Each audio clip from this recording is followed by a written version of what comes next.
and our memories. Our next storyteller tonight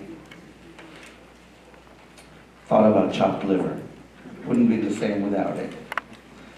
Particularly chopped liver that is served with crackers, made by her mother, who made delicious chopped liver, just like everything else she made was delicious. So Rita Lerner, it's an honor to invite you up here.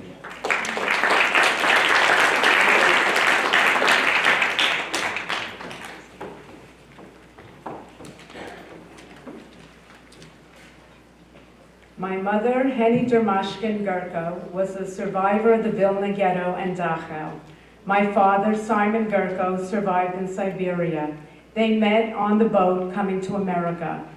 This is a picture of them when they met on the boat. We were always aware of our missing family, and there was always a sadness with my parents, especially around the holiday times, when we would sit at the table and ask my parents why we didn't have grandparents and a lot of family. My mother began to tell us at an early age what happened. My father was much more protective. He wanted to wait till we were older. In spite of their sorrow, we were brought up in a very loving home.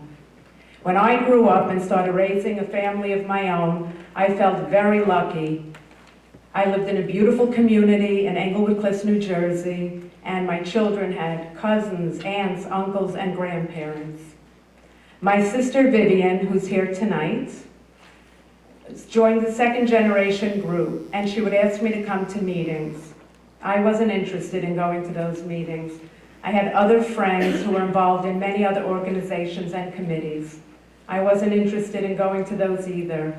I wanted to continue living my suburban life, raising my children, without the obligations of going out to meetings.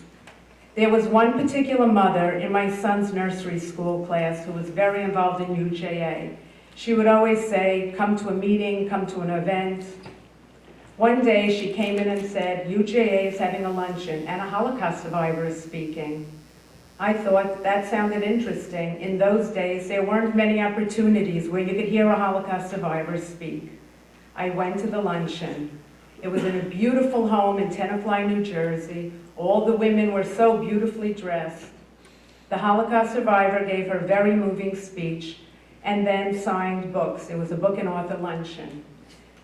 The conversation went to how we, the young mothers in the room, how are we going to educate our children? What age, what was the right time, what would we say? They asked there who was a child of Holocaust survivors. Around 7 or 8 of us raised our hands. We exchanged phone numbers at the luncheon. On my way out, my very good friend Ellen came up to me and said, Rita, why would I tell my children about the Holocaust? It happened to your mother, not my mother. I was in shock.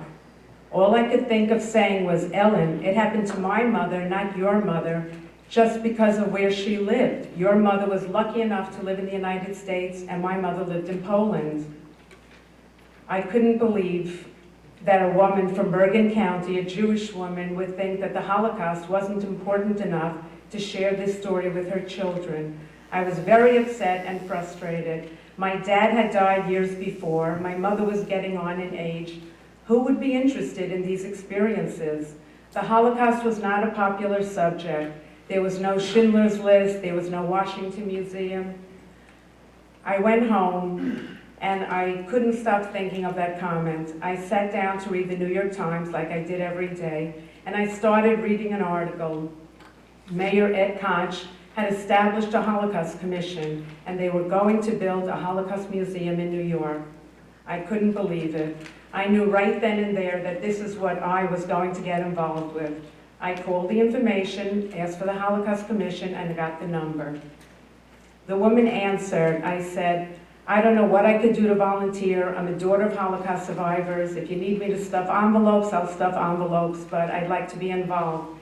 She told me that a young group was formed by a Holocaust survivor, Rosa Stridler, and they had monthly meetings.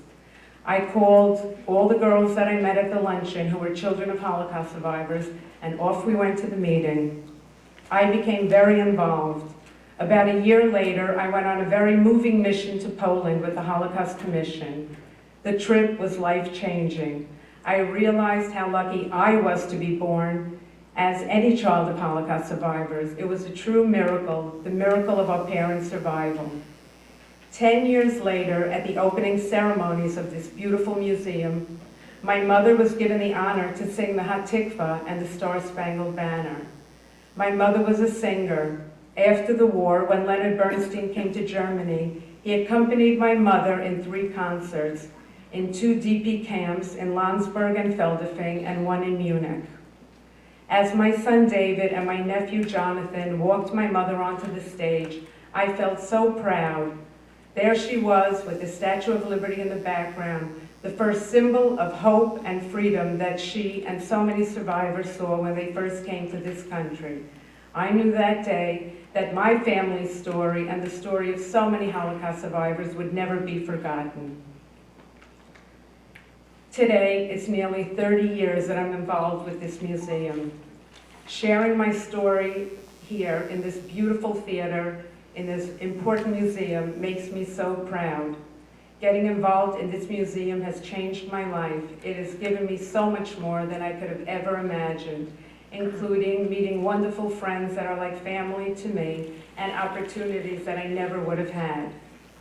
If you have a voice in you telling you to act or raise your hand, listen to it. You never know what changes could happen in your life or those around you. I want to thank my friend Ellen, who's still one of my dearest friends who's here tonight, for sparking in me something I didn't know was there. Thank you.